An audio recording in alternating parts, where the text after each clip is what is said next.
صباح الفل، فيديو جديد من مكان كلنا عارفينه زي ما هو مكتوب كده في العنوان. فكده يلا بينا وناخد صاحبتنا اللي موجوده دي اللي جابتنا من الابراهيميه يا جدعان، من الابراهيميه وهنرجع بيها، فالمفروض نشكرها يعني. يلا بينا.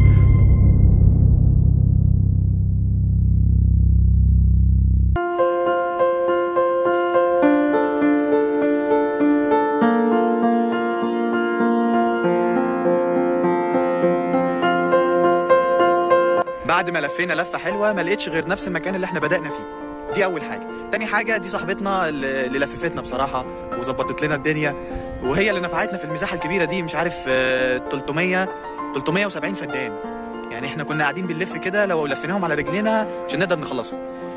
وبعد كده نقعد جنب الشجره الحلوه دي، هنقعد جنبيها ونشوف هنقول ايه ونظبط لكم كده شويه معلومات حلوين. يلا بينا.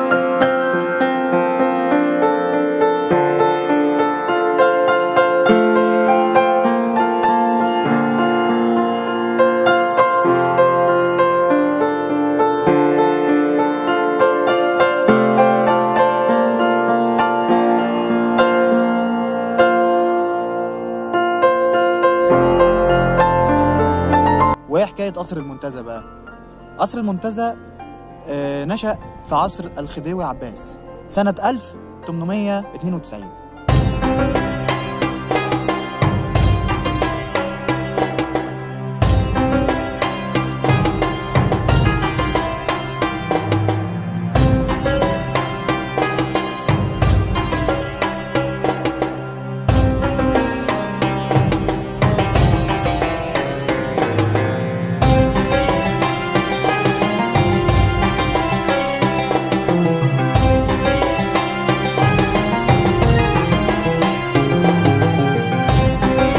الحكايه كلها ان كانت الارض دي اساسا فاضيه خالص، فجه الخديوي عباس ان هو يشوفها يعني، او لاقي في مساحه كبيره هيعمل فيها ايه، فقرر ان هو يبني فيها القصر الملكي.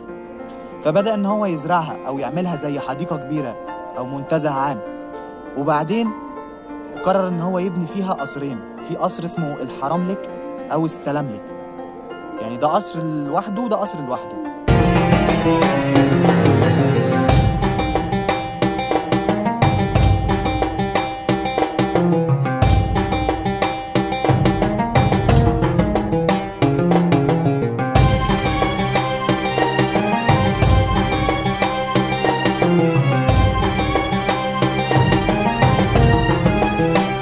واتصمم على الطراز الكوتي.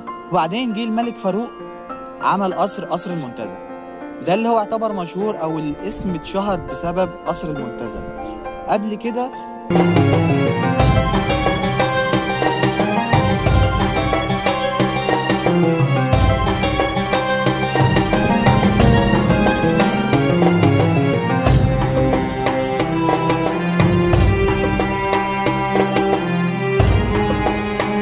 كده ما كانش مشهور بالاسم ده، يعني هو كان موجود ان هو القصر وكان اسمه الحرملك والسلاملك. وبعدين بعض التجديدات اللي دخلت في الموضوع، يعني مثلا زي البحيرة الصناعية.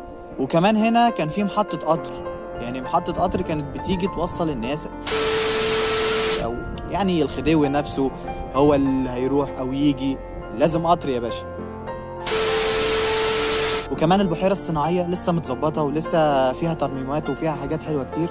ناس كتير بتيجي تقعد هنا تقضي مثلا الجمعة الويكند، يعني تظبط نفسها كده، او في مثلا شلة صحاب مع بعضيهم يروحوا مجمعين نفسهم وقاعدين. يعني ممكن في الفيديو نفسه هتلاقوا ناس بتلعب وناس بتعمل ألعاب، بس أكيد مش هينفع أصورهم يعني.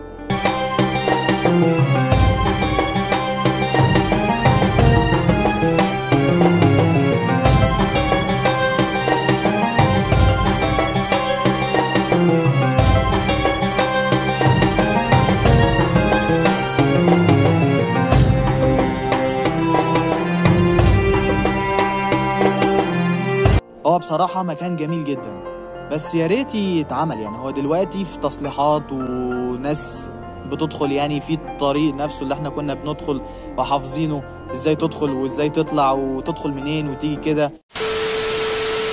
لا دلوقتي في حواجز موجودة، مش هتعرف ولا تدخل ولا تطلع. يعني ليك مثلا ممكن تدخل لو معاك عربية او حاجة زي كده، هتضطر انك تدخل ما بين الجناين او بين الشجر، فده بصراحة يعني حاجة مش حلوة. وان شاء الله يخلص ونستمتع بالمكان الجميل ده. بجد جميل يعني، وكمان هدوء يعني، اجمل مكان تشوف فيه هدوء وتشوف العصافير.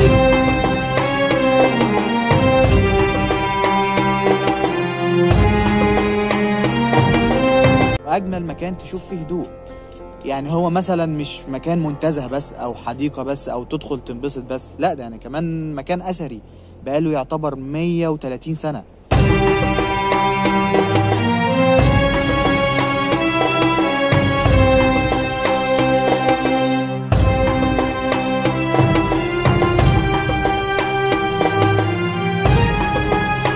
بس وبكده نبقى وصلنا لنهاية الفيديو. يا رب يعجبكم، وعايزين حاجات تاني اكتبوا في التعليقات تحت. وكمان قول لي ايه اكبر مكان هنا عجبك، او ايه اكتر مكان هنا عجبك.